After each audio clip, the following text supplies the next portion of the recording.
Hello everyone, welcome to my channel Ease Learning. This is Monica and in today's class I will discuss about educational organization.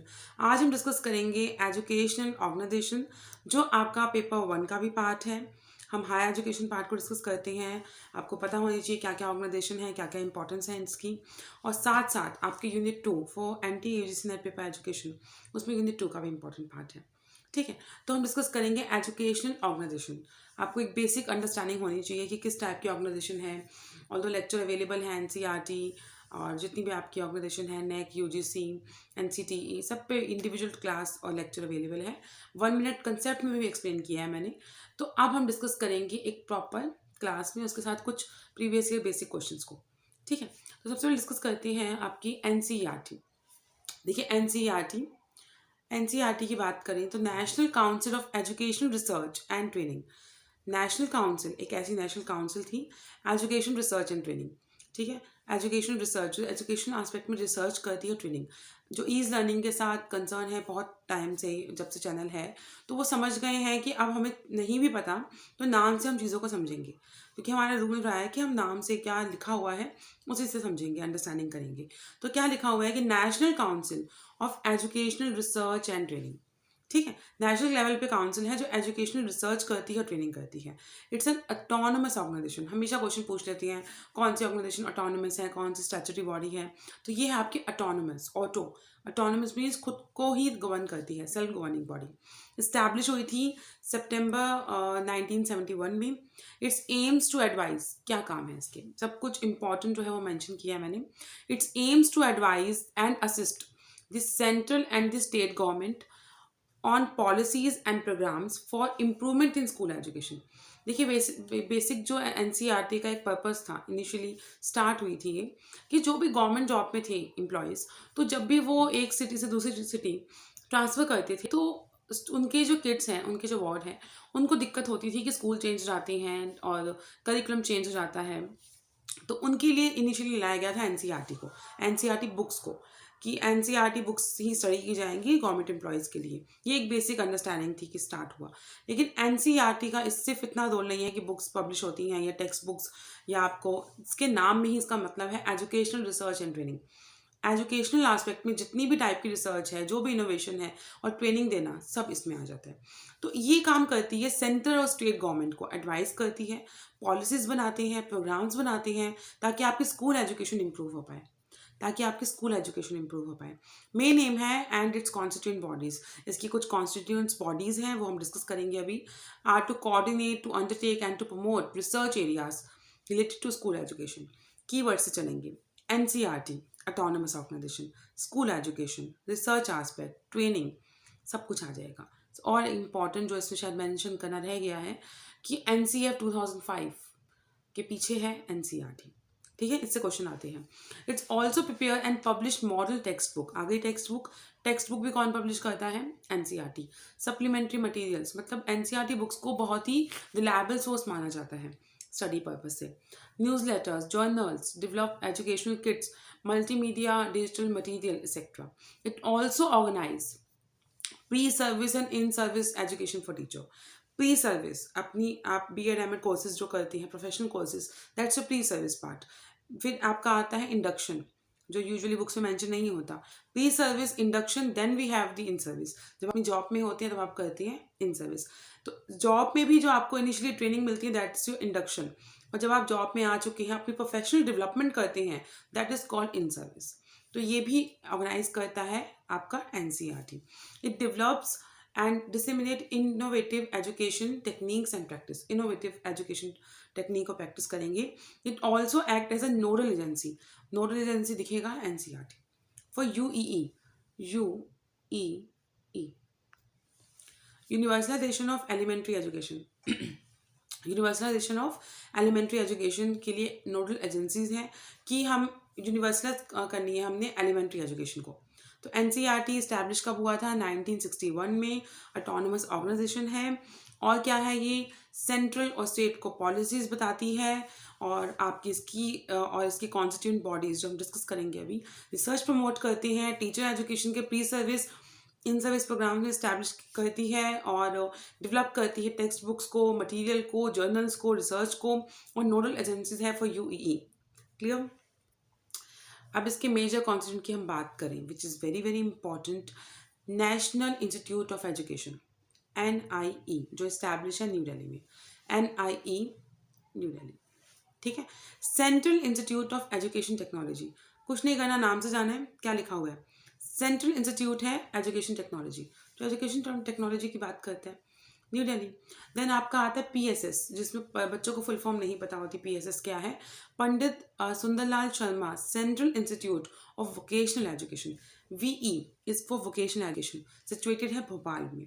Then आपके सबसे important जो आपके education aspect से important है, regional institutes of education, जो अलग अलग regions में है, Ajmer, Bhopal, Bhubaneswar, Mysore, and the last one is north east regional institute of education Shillong. ठीक है। तो सबसे पहले हम बात करेंगे NIE new Delhi, then we have central institute of education technology, CIET, जो लिखा हुआ है वो नाम है, वही मतलब है, उसी के एस्पेक्ट में काम करते हैं। देन आपका PSS CIVE vocational education Bhopal. फिर आपके 4 important regional institute of education, Ajmer, Bhopal, Bhubaneswar, Mysore, and last में आपका north eastern regional institute is Shillong. तो ये आपके रीजनल सेंटर्स भी कह सकते हैं, हेडक्वार्टर है न्यू दिल्ली में, these are the regional centres. Clear. अब आ जाते हैं अपने काम की चीज़ RIE पर, इसके बारे में आपको पता होना चाहिए, इससे क्वेश्चन आते हैं। Regional institute of education is a constituted unit of NCERT। ठीक है। National council of education research and training, उसकी एक यूनिट है RIE, regional institute of education. तो कहाँ कहाँ पे है ये, इसका एम क्या है, इस्टेब्लिश कब हुई थी, क्वेश्चन आ चुका है, 1963 में इस्टेब्लिश हुई थी। ठीक है। और इट्स एम्स टू इम्प्रूव, काम वही है, अब रीजनल लेवल पे काम करेंगे, स्कूल एजुकेशन प्रमोट करना, प्री सर्विस, इन सर्विस। अब NCERT ने अपना काम डिसेंट्रलाइज कर दिया है, तो उसमें रीजनल लेवल पे काम करेंगे आपके RIE। ठीक है। और डेमोन्स्ट्रेट करना मल्टीपर्पज स्कूल अटैचमेंट्स को, और ये सब काम करते हैं। और आपको याद रखने हैं इसके centres, Ajmer, Bhopal, Bhubaneswar, Mysore and Shillong. Clear. अभी याद करवाया आपको, 1963 ईयर याद रखेंगे आप। चलिए, हो गया NCERT का। अब आ जाते हैं NCTE, नाम क्या है, national council for teacher education. इसकी स्टोरी करवाई थी आपको मैंने, क्लास ली थी जब। तो नेशनल काउंसिल है टीचर एजुकेशन के लिए। देखिए, कोठारी कमीशन ने कहा भाई टीचर एजुकेशन पे काम कीजिए, टीचर से ही हमारा फ्यूचर बनाएंगे, हमारे स्टूडेंट्स को, हमारे चिल्ड्रन को डेवलप करेंगे। तो टीचर्स को डेवलप होना पड़ेगा, आपके टीचर्स ही अच्छे नहीं होंगे तो आप कैसे एक्सपेक्ट कर सकते हैं कि बच्चे अच्छे होंगे। ठीक है। तो national council for teacher education, ये आपकी इस्टेब्लिश हुई थी, एक स्टेटस मिला था इसे, प्रीवियस स्टेटस की अगर हम बात करें, it is a previous status in 1973 as a advisory body थी। फिर क्या हुआ, सेंट्रल स्टेट गवर्नमेंट की आपकी आई पॉलिसी 1986 की, नेशनल एजुकेशन पॉलिसी। फिर आया प्रोग्राम ऑफ एक्शन 1992, जैसे याद करवाया था आपको। फिर उसमें कहा कि भाई टीचर एजुकेशन पे काम करो अच्छे से। नेशनल पॉलिसी आई 86 में, ये देखिए लिखा हुआ है। फिर आपका प्रोग्राम ऑफ एक्शन आया 1992 में। ठीक है। फिर आपकी उसमें बोला कि नेशनल काउंसिल बनाइए टीचर एजुकेशन के लिए, एडवाइजरी बॉडी हो गया बहुत। फिर बनी आपकी जाके 17 अगस्त 1995 को, 1993 में हुआ एक्ट पास। आपको मैं इसकी सारी हिस्ट्री बताऊँ अगर, सबसे पहले देखिए एडवाइजरी बॉडी थी ये 1973 में। फिर आपकी 1986 में आ गई हमारी एजुकेशन पॉलिसी। फिर आ गया 1992 में प्रोग्राम ऑफ एक्शन। फिर जाके 1993 में एक्ट पास हुआ, और फिर 17 अगस्त 1995 में जाके बनी ये आपकी स्टैट्यूटरी बॉडी। ठीक है। 73 में एडवाइजरी बॉडी, 86, 92, 93, 95 हो गया connect. The main objective of NCT, जो नाम है नेशनल काउंसिल है for teacher education, is to provide teacher education institutes, quality, standards, सब कुछ टीचर्स के लिए ना अचीव करना, प्लान एंड कोऑर्डिनेट। कोई भी चीज़ आप प्लानिंग से करेंगे, तरीके से करेंगे तो क्यों अचीव नहीं होगी। तो टीचर एजुकेशन पे काम करने की रिक्वायरमेंट थी, तो प्लान किया गया, कोऑर्डिनेट किया गया, डेवलपमेंट किए गए टीचर एजुकेशन को, इंस्टीट्यूट्स को, उनकी कैपेसिटी इंप्रूव करने की बात की गई, उसमें स्टैंडर्ड्स बनाए गए, दिक्कत ना हो, क्वालिटी मेंटेन करने की बात की NCTE ने। क्लियर। चलिए, अब आगे हमारा करता धरता UGC भाई साहब आ गए। अब इनको देखते हैं, बहुत परेशान कर रखा है UGC इन सबको। ठीक है। चलिए, the university education commission was set up in 1948। University education commission आई 1948 में, ठीक है। बताया था आपको मैंने, इंडिपेंडेंस मिली थी 1 साल बाद ही आ गई थी आपकी कमीशन सेटअप किया, university education commission Radha Krishna ji की रिकमेंडेशन में थी। उसने बोला कि यूजीसी बनाइए, सेम लाइक जैसे यूनाइटेड किंगडम में है, सेम लाइक आपका university grant commission of United Kingdom, same बनाइए वैसे ही। तो 1952 में यूनियन गवर्नमेंट ने डिसाइड किया कि ठीक है करते हैं काम, क्योंकि अभी जस्ट इंडिपेंडेंस मिली थी, काम करना स्टार्ट किया था। बेसिक से जाएंगे ना तो चीज़ों को समझ पाएंगे, तब आप आंसर इजीली मार्क कर पाएंगे। ठीक है, काम करना स्टार्ट किया आप लोगों ने, काम किया तो पता लगा कि 1948 में आया था और तब जाके 1956 में जाके ये इस्टेब्लिश हुआ। तो UGC however formally establish only in November 1956 as a statutory body. साथ साथ बॉडी भी याद करेंगे जो किसी एक्ट से पास होती हैं।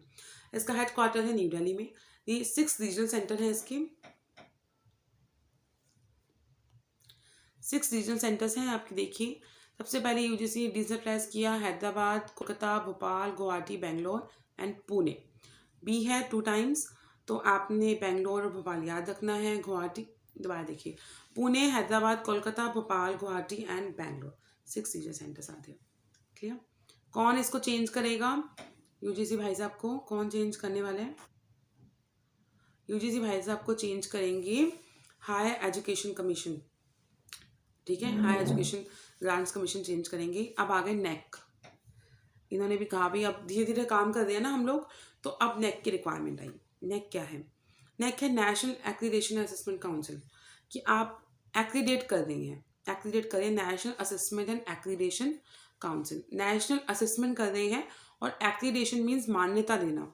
नेक ये भी आपकी किस टाइप की बॉडी है ये आप ध्यान रखना है। हेडक्वार्टर है बेंगलुरु में और ये देती है मान्यता यूनिवर्सिटीज़ को, कॉलेजेस को। तो जो नेक है, प्राइवेटाइजेशन हो रहा था एजुकेशन का, तो अब क्वालिटी मेंटेन करने की बात थी, प्लस उन पे नज़र भी रखनी थी कि ठीक से काम कर रहे हैं कि नहीं। To address these concern the national policy of education, ये भी NP 86 से आई है।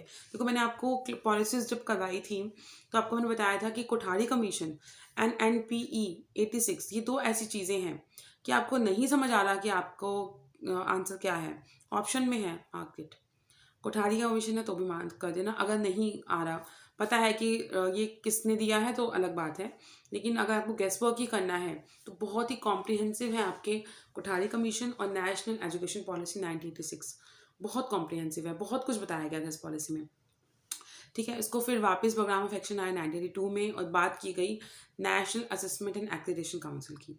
इस्टेब्लिश हुआ नेक, आपने ईयर याद रखना है, 1994 में एज अ ऑटोनोमस इंस्टीट्यूशन। ये भी याद रखना, स्टैट्यूटरी बॉडी नहीं है, autonomous institution of UGC. UGC इसकी पेरेंट एजेंसी है। आपको नेक और QCI, quality council of India, और आपकी international quality for higher education, वो हमने डिस्कस की थी एक ही क्लास में, उसका प्लीज़ वीडियो लेक्चर देखना, उसमें मैंने तीनों को एक साथ समझाया था जिससे और अच्छी अंडरस्टैंडिंग हो। तो ये यूजीसी इसकी पेरेंट एजेंसी है, ये याद रखना है, ऑटोनोमस इंस्टीट्यूशन है। हेडक्वार्टर है बेंगलुरु में, न्यू दिल्ली में नहीं है, सारे हेडक्वार्टर न्यू दिल्ली में नहीं है, ये आपने याद रखना है। काम क्या करता है? स्टैंडर्ड प्रोवाइड करता है यूनिवर्सिटीज़ और कॉलेजेस को, एक एक्रीडेशन का काम करता है। चलिए अब आ गए SCERT and diet.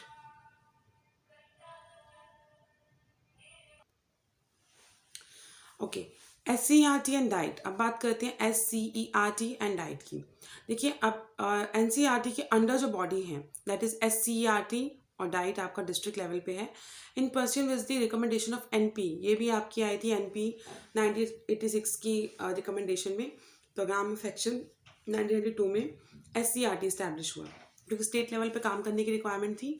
It was establish to provide academic resource support in improving the quality of school education। ठीक है, academic resource support चाहिए था। तो बेसिकली इन दोनों के काम क्या थे? Universalisation of primary and elementary education, adult education, ये आपके डाइट के मेन मिशन है। और NLM that is national literacy mission, ठीक है, नेशनल लिटरेसी मिशन अचीव करना। और डाइट के फंक्शंस क्या थे कि टीचर ट्रेनिंग देना, इन सर्विस और प्री सर्विस, रिसोर्स सपोर्ट देना, रिसोर्सेज को एलोकेट करवाना, एंड एक्शन रिसर्च, सबसे इंपॉर्टेंट एक्शन रिसर्च पे क्वेश्चन आया हुआ है डाइट। और डाइट किसकी रिकमेंडेशन में आई थी? 1986 में। SCERT किसकी रिकमेंडेशन थी? आपकी NCERT के अंडर बॉडी काम करती है और 1986 की रिकमेंडेशन के अकॉर्डिंगली। क्लियर। देन आप कुछ क्वेश्चन डिस्कस करते हैं। NCERT was established by the government of India, अभी आपको करवाया 1961। चलिए next we have the important function of NCERT, implementation of national curriculum framework, yes, और 10,000 रुपीज़ का ग्रांट भी दिया था। Then we have vocational education, बिल्कुल वोकेशनल एजुकेशन के लिए कौन सा था, PSSCVE।